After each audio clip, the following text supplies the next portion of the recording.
योगा करिए। कि बाबा रामदेव को आप जानते होंगे? कौन बाबा रामदेव? मैं नहीं जानता। इतने बड़े बाबा हैं, इतनी बड़ी कंपनी के ओनर हैं। राम रहीम भी था, आसाराम भी था, बिजनेसमैन बोलिए ना, उनकी तो बात नहीं कर रहे जो पतंजलि का जो प्रचार वगैरह करते हैं। जी। तो बिजनेसमैन बाबा रामदेव बोलिए ना, आपको दिक्कत क्या है? बिजनेसमैन रामदेव बोलिए, बाबा कहाँ से आ जाता है? हैं? पूजा पाठ कर रहे हैं, घर में आके आपके हवन कर रहे हैं, हैं? होंगे ना पूजा पाठ। काय का हवन कर रहे हैं? आपके घर में आप जब पैदा हुए थे आपका हवन उन्होंने पढ़ा था क्या? तभी आप बीजेपी के पत्रकार पैदा हुए हैं। कहाँ से बाबा हो गए? कल को अगर मैं मतलब जरा सा भगवा वस्त्र धारण कर लिया तो मोहित बाबा है ना? आप चिल्लाएंगे मोहित बाबा, बोलेंगे आप मुझे, हैं? भगवा वस्त्र का चलन चला हुआ है, तो आप क्यों नहीं पहन रहे? भगवा पहन के कुछ भी मतलब भगवा वस्त्र पहनने वाला हर एक बाबा हो गया। राम रहीम को भी तो आप लोग बाबा मानते थे और आसाराम को भी बाबा मानते थे, फिर क्या हुआ? आज बाबा रामदेव, बाबा नहीं, सॉरी, बिजनेसमैन रामदेव ने जो बयान दिया था कि एलोपैथ को लेकर, और डॉक्टर्स का कहना है कि जब बिजनेसमैन रामदेव, देखिए मेरे को भी आदत हो गई है, बिजनेसमैन रामदेव के कुछ बॉडी के पैरामीटर्स काम नहीं कर रहे तो उनको एलोपैथ की शरण में जाना पड़ा। और ये वही लाला रामदेव है, यही बिजनेसमैन ठग रामदेव है जो रामलीला मैदान से सलवार और कमीज पहन के भागा था। ठीक है, ये वो है जो रामलीला मैदान पे धरना दिया था, जिसने ऑक्सीजन को लेकर बयान दिया था। इनके खिलाफ कानूनन कार्रवाई होनी चाहिए। क्या लगता है कि जो बाबा रामदेव के जो जितने भी प्रोडक्ट, पहले आप बिजनेसमैन रामदेव बोलिए। नहीं, क्या नहीं, उनका जो नाम है, हम क्या नाम है बोलेंगे ना, उनका नाम, एक मिनट, उनके बायोडाटा में लिखा है, बायोडाटा में लिखा है उनके, जिससे दुनिया जानती है। क्यों बिजनेसमैन रामदेव के नाम से कोई नहीं जानता? आप कह रहे हैं ना, हमें मैं नहीं, सब जानते हैं, सब जानते हैं। तो आप अपने मन से क्यों कह रहे हैं? उनके बायोडाटा में लिखा है, उनको जिस नाम से दुनिया, बायोडाटा में लिखा है, उनको जिस नाम से दुनिया जानती है, हम वही आप अगर उस नाम से कहेंगे तो मैं नहीं जानता, और उसके ऊपर मैं कोई सवाल का आपको जवाब नहीं दे सकता। बाबा नहीं, पहले बिजनेसमैन।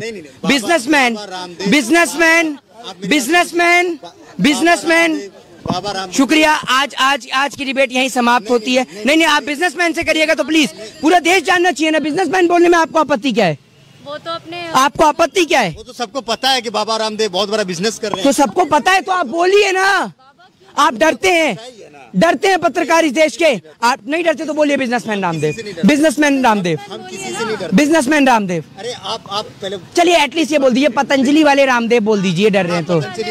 हाँ, बाबा मत बोलिएगा। हाँ, फिर बाबा बोला आपने, पहले आप पतंजलि के रामदेव को लेकर सवाल करिए। नहीं, आपसे मैं जो जिस नाम से दुनिया जानती है वही चीज आपसे सवाल। दुनिया उन्होंने सवाल सुन, हाँ जी, ठीक है, मैं सुन रहा हूँ। अगर आप बाबा लगाएंगे तो मैं इंटरेस्ट करूंगा।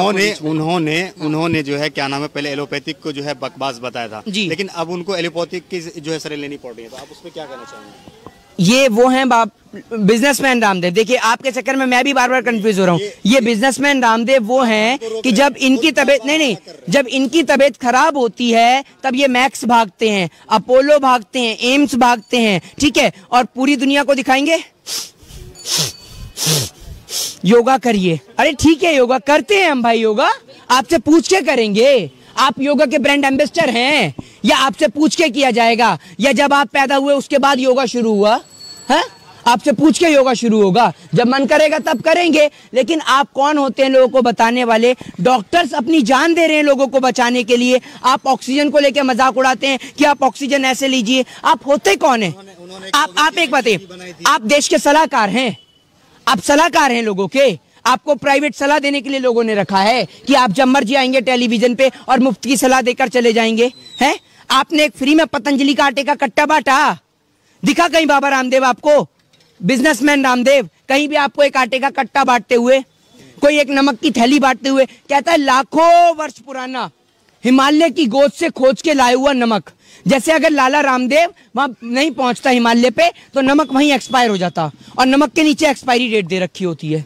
क्या पागल बनाते हैं आप इस देश की जनता को, हैं? लोग तो इस चीज को मानते नहीं, लाखों वर्ष से लोग जो है पतंजलि का प्रोडक्ट इस्तेमाल भी करते हैं। आप एक बात मुझे बताइए, कौन लोग करते हैं? बड़ी बिजनेस में उनका पहुंचता है। कौन लोग करते हैं? हमारे देश की आप करते हैं? नहीं, हम नहीं करते। क्यों? आप लोगों में नहीं आते, आप देशवासियों में नहीं आते? अगर लोग अगर उनका प्रोडक्ट इस्तेमाल नहीं करते हैं तो इतनी बड़ी बिजनेस उनकी नहीं होती। आप देशवासियों में नहीं आते? मैं तो नहीं करता यूज। आप पतंजलि का गौमूत्र पीते हैं क्या?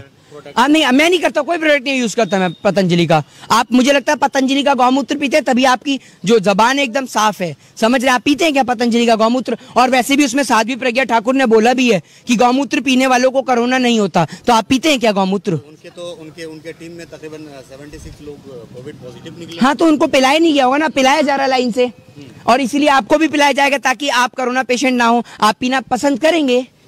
पीना हाँ कर रहे हैं, पीना पसंद करेंगे? मैं नहीं कर रहा ना। नहीं, आप पीना, आपने भारतीय जनता पार्टी के जितने भी लीडर हैं वो तरह तरह के बयान देते रहते हैं, खास करके कोविड के ऊपर अगर हम बात करें तो कोई कहता है गौमूत्र पियो, कोई मास्क के ऊपर अगर हम बात करें कोई कहता है कि मास्क अगर लगाएंगे तो फिर पार्लर कैसे चलेगा। हाँ, मास्क लगाने से उनकी पर्सनैलिटी खराब हो जाती है ना, मास्क लगाने से उनकी पर्सनैलिटी खराब हो जाती है। अपने आप को वो अमरीश पुरी समझ रहे हैं, आमिर खान समझ रहे हैं ना, है ना?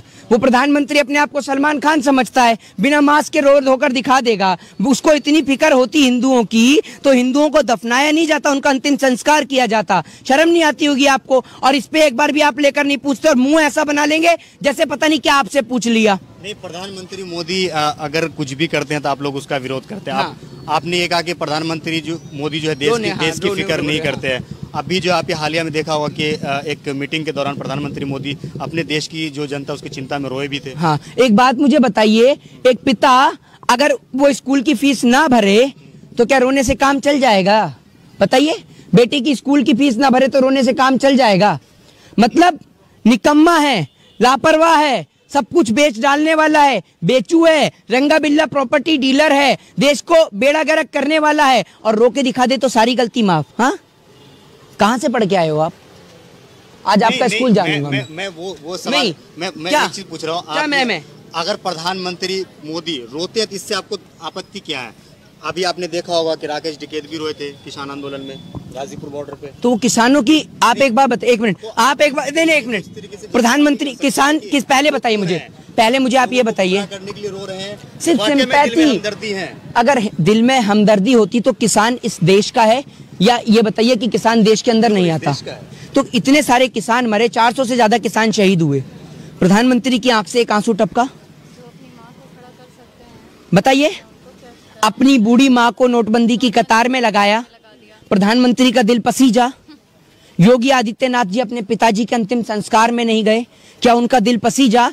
जिन लोगों का दिल अपने घर और परिवार को लेकर नहीं पसीजा, वो आपके और हमारे लिए क्या सहानुभूति, क्या हमदर्दी अपने दिल में रखेंगे?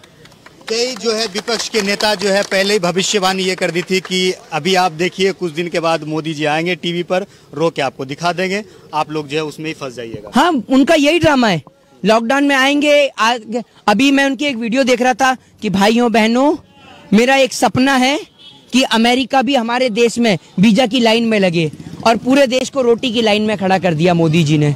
ऐसे ऐसे झूठे झूठे सपने ये देश के लोगों को दिखाते हैं जो पूरे कभी नहीं हो सकते। शर्मा, मैं आपसे जानना चाहूंगा कि प्रधानमंत्री मोदी जो है वैसे रैली में तो मास्क लगाते नहीं है, बंगाल में भी आपने देखी होगी कि कई रैली में जो है उन्होंने मास्क नहीं लगाया था, लेकिन जब वो किसी बंद कमरे में मीटिंग करते थे तो मास्क लगाते थे। लेकिन जितना सुनिए, हाँ, एक बात मैं आपको बता दूं, जितना मुन्नी बदनाम नहीं हुई ना, उससे ज्यादा प्रधानमंत्री मोदी बदनाम होगा इस देश में। समझे आप? शिक्षा के नाम पे, स्वास्थ्य के नाम पे, बेरोजगारी के नाम पे, देश के अंदर स्वास्थ्य सेवाएं न प्रदान कराने के नाम पर, देश के अंदर युवाओं से रोजगार छीनने के नाम पर बदनामी तो हुए, और क्या हुए? लंबी लंबी बात तो कर रही है ना कि हम काम कर रहे हैं, एक मिनट, लंबी लंबी बातें करने से मेडिसिन मिल रहे हैं, हॉस्पिटल्स हैं, वेंटिलेटर हैं, बेड हैं, सबकी बात। आप एक बात मुझे, लंबी लंबी बातें करने से सब काम हो जाता है? आपको मैं बोलूं मैं स्विट्जरलैंड से आया हूं, कल रात को मलेशिया निकल जाऊंगा। काम नहीं किया, आप ये कह रहे काम नहीं किया 7 सालों में, तो फिर बंगाल में बीजेपी 80 सीटों पर क्यों पहुंच गई? वो सबको पता है कि कैसे पहुंची और कैसे नहीं पहुंची है। सत्ता नहीं बनी ना, सत्ता बनी नहीं बनी, इतने सीटों पे जीत हुई है ना, हम उसकी बात कर। बात सुनिए, अभी भी देश में, अभी भी मैं आपसे कहता हूँ 45% जनता ऐसी है जो अभी भी नहीं समझ रही है, लेकिन जिनके घरों से चिताएं उठ रही हैं, जिन्हों के घर से जनाजा उठ रहा है, वो लोग अब समझ रहे हैं, चाहे वो हिंदू हो, मुस्लिम हो, सिख हो, ईसाई हो। आप एक बात बताइए, क्या आप इस देश के अंदर हिंदू मुस्लिम के नाम के दंगे को समर्थन देते हैं? बिल्कुल नहीं। तो आप बीजेपी को कैसे समर्थन कर सकते हैं? तो आपको क्या लगता है भारतीय जनता पार्टी दंगे करवाती है? 100%। इनके नेता बयान देते हैं मंदिर और मस्जिद के नाम पर, राम और रहीम के नाम पर, और इनके एक बयान के कारण पूरे देश में दंगे हो जाते हैं, और उस दंगों का जिम्मेदार कौन होता है? देश के नेता टेलीविजन पर दंगे ऐसे देखते हैं जैसे कोई क्रिकेट मैच लाइव चल रहा हो।